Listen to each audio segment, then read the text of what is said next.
Welcome, children of God, loved and saved by Jesus. You found the Christ for Disciples podcast. If you have any comments about this podcast or any other podcast that you hear, please send it to pastorsteinberg@gmail.com, PastorSteinberg. I love to hear your comments, your thoughts on how this podcast be improved. We've got thousands of people that have downloaded this in America, around Wisconsin, and internationally. So if you have any comments, please send them. I'd love to answer any questions you have. This week we're looking at how Jesus was anointed at Bethany from Mark chapter 14.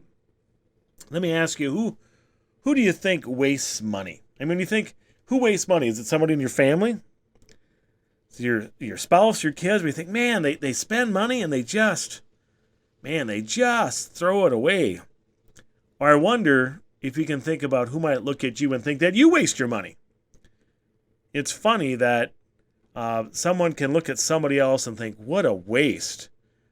Oh man, they spent that $100 to take to go out to eat at a restaurant, and they complain about that. But when they spend $100 to go to a baseball game, well, of course that's worth it. That makes sense. I remember a couple that told me this when they first got married, and the wife went and gave a lot of money to church. The husband thought it was a big extreme waste. What are you doing spending all that money? Now that he was married to her, he wanted to keep some of that money. And I'm sure that the wife thought that he wasted a lot of money on a lot of foolish things too. It tends to be that way. That you look at other people, you think, man, they waste their money. If only they'd save this. They should help the poor. They should do whatever. We love to manage other people's money. And probably other people love to manage our money. And we see that in our account today when we're looking at this lady, spending a lot of money. A bunch of nard. You're going to hear how much it is in this account, and people are going to be ready to jump and say, what a waste. What a terrible thing. Is that the way you think? Is that the way people think about you?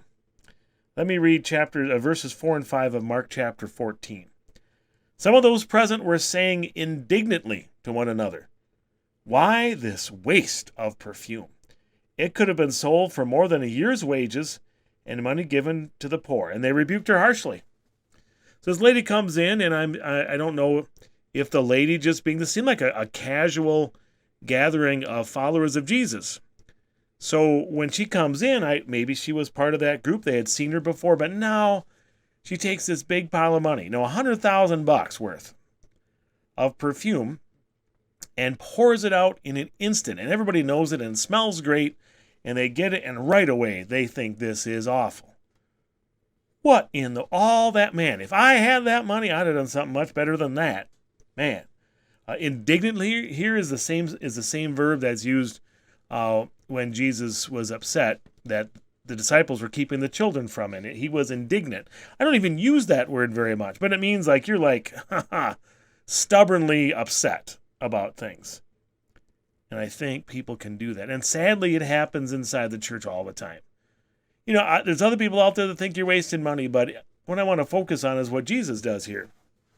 That he points out the people in the church that were upset how somebody else used their money to do something spectacular for Jesus. They rebuked her. They were upset. They're doing that. And I think that happens in congregations and ministries where people just think, well, remodeling the bathroom in the church, that's not worth it. And someone thinks, that's where I want to put my pennies. Somebody thinks painting the wall is a big waste. Or why would you do that? We don't need bathrooms that work. We don't need air conditioning. And someone else thinks, well, I will give as much money as it takes to do that. The caution here is to be careful judging others.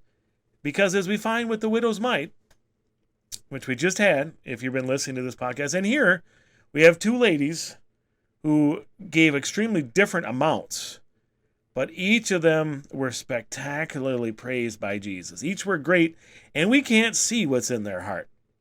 Both of them could have been doing it for the wrong reason, but they weren't. And that comes up. Recently, I had a lot of talk with people on a similar topic. They watched the Super Bowl, and this year, I think it was the business owner for Home Depot, or was it Hobby Lobby? Anyway, it was a Christian. Maybe it was Hobby Lobby. I think it was Hobby Lobby. And he spent millions and millions of dollars for a couple Super Bowl commercials, spending $14 million or something on each one. And that was a big thing that people, I mean, it stood out to me watching the ads that suddenly you'd have a Super Bowl commercial that focused on Jesus. Wow. I mean, I don't remember that ever happening. Often the commercials are ones that are just plain funny or ones I feel like, turning off when I would watch football. But here, this actually mentioned Jesus. Called attention to his love for others. And different people have debated, if I had paid that money for that, I would have made the message like this. And I can get that. I would love to make it a straight law and gospel presentation.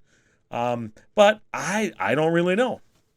I don't, I didn't do any research. I didn't figure it out, and if that leads to I didn't do a lot of research. And so I'm going to let other people decide whether it was a good ad or not. But that's kind of the idea that you say, if I'd have done something better.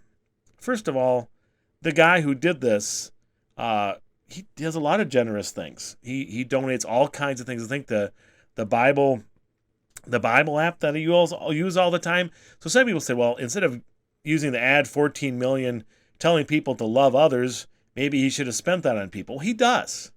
This is just a small amount of his income. From what I heard, he gives over 50%. But I can't judge his heart. I have to be really careful doing that because there's so many different ways to serve Jesus. I'm just going to be thankful that anybody calls attention to Jesus.